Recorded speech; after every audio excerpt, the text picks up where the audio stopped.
Hello everyone! I hope everyone is doing well. In today's video, I'm going to show you how I made this beautiful corset top from this amazing brocade fabric. I'm Maria Heller and I own a tiny business together with my girlfriend, Oana. We make gothic and fantasy clothing for women and also historically inspired clothing. A few weeks ago, I posted a video about designing and making a cute floral corset top. And today I'm going to make the same corset but using this beautiful blue brocade. The floral corset came out so cute that I really wanted to make it on other colors. So I chose this blue woven brocade with flowers and birds.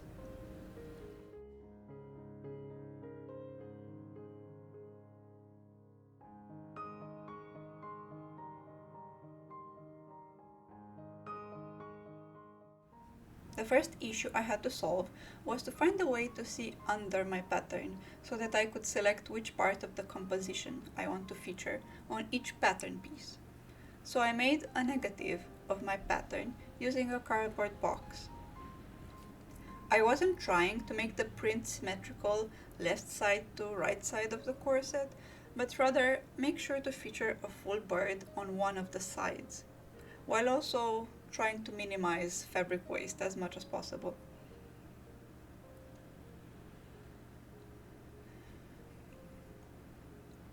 The designs on this fabric are woven, not printed, so the fabric is fairly thick and hard to handle. In fact, I had to use a thermoadhesive backing on it to stop it from being so shifty on the bias.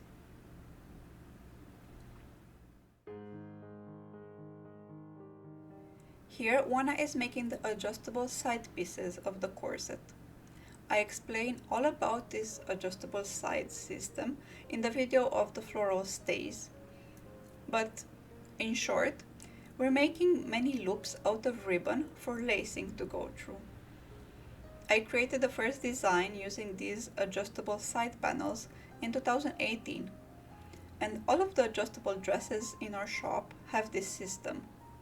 This feature was inspired by Renaissance and Tudor gowns that lace up on the sides.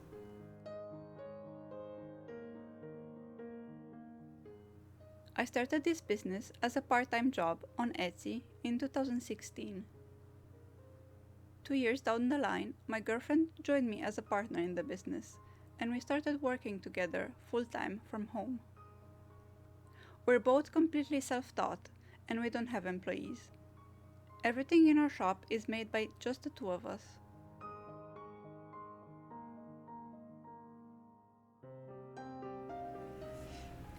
The corset is lined with this baby blue fabric.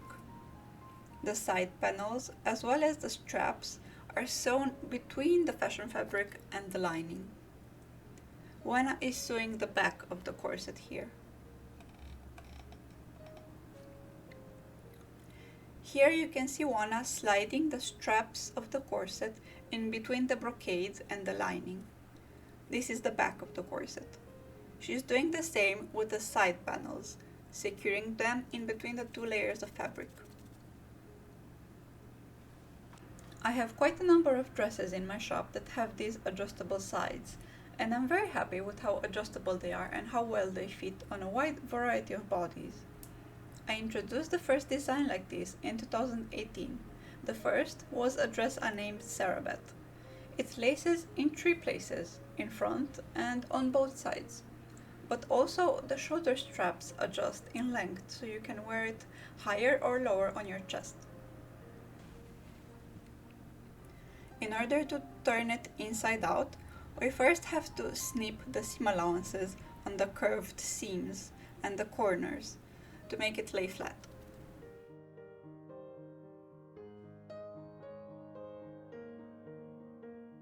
And here it is, the back of the corset.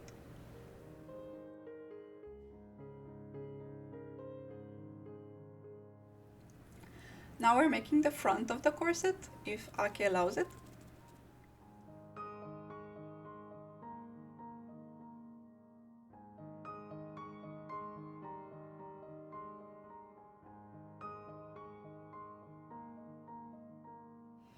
Adding the lining,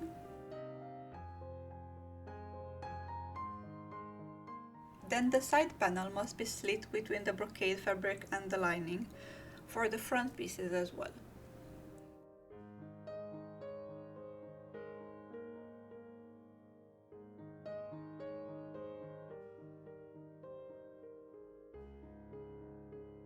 Then the curved seams are snipped and it's turned inside out. This is how the corset looks all sewn together. The adjustable side panels have all these loops that lacing will go through, making this corset very adjustable. Now you can see me sewing some boning channels. There are a lot of boning channels in this corset. The boning has the purpose of making the garment sit straight and flat on your body. If you put any garment on you and pull it tight, the fabric is going to wrinkle terribly. All these horizontal wrinkles and folds are going to form as the fabric is pulled tight. So the purpose of boning is to keep the fabric from wrinkling and forming these folds. The shape and the reduction in corsets is not given by boning. It's never been given by boning. It's given by how you cut each pattern piece. I'm using flexible plastic boning to stiffen the corset. These are just thin enough to be cut with good big scissors. I'm also rounding the corners to make sure the boning doesn't poke through the fabric. When it's necessary, I also file down the edges a bit to make sure it's smooth and rounded.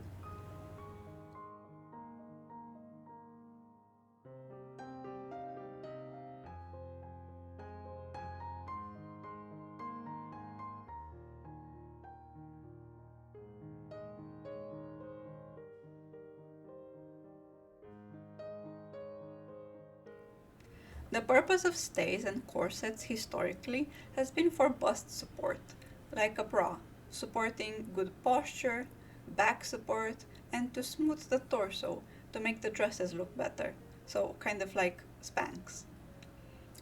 And all classes of women wore them.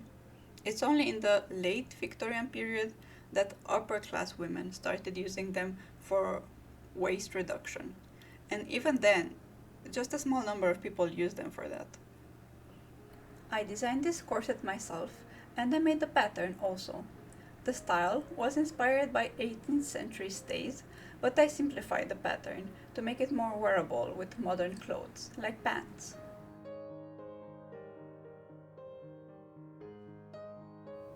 Here you can see me mark the placement of the eyelets on the lining.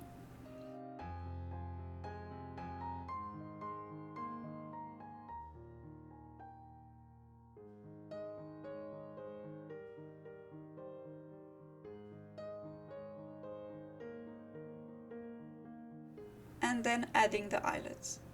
I'm using an awl to make the eyelet holes, as it creates a stronger eyelet hole than punching a hole through the fabric, which breaks all the threads.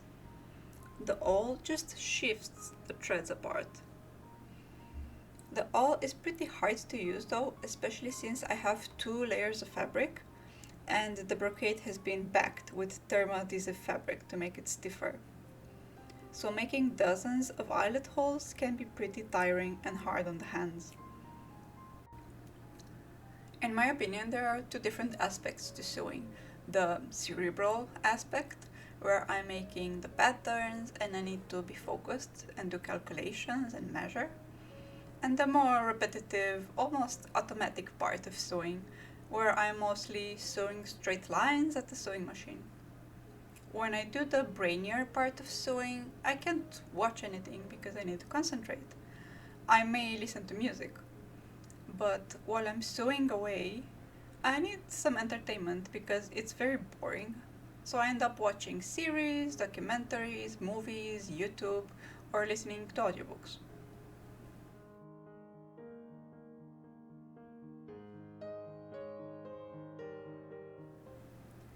After everything else is done, there's just the binding left to do.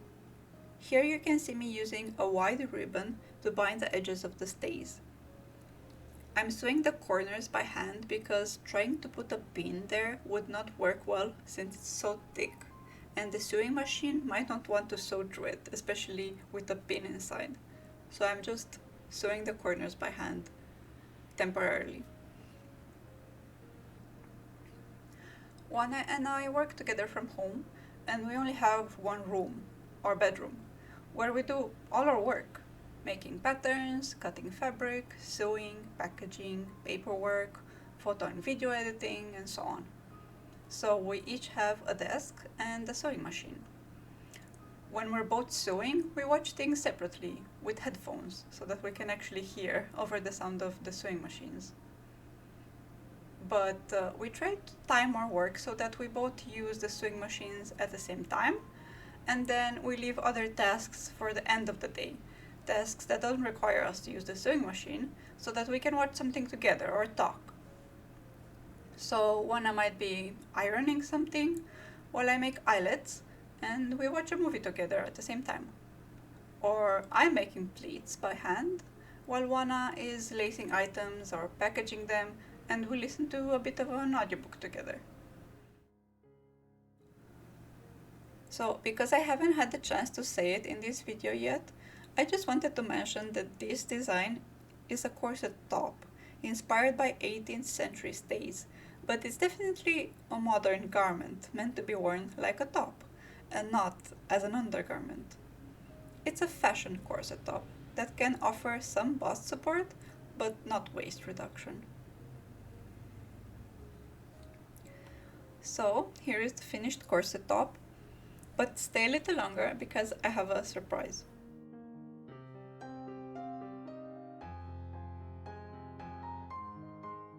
I didn't make just one corset, I made a little collection. All of them are available in our shop. The pink and lilac corsets were made completely out of scrap fabric, so there are only 2 of each available. The rest of them are on stock in very limited numbers as well.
Thank you so much for watching, and please give this video a like if you liked it, and subscribe if you want to see more.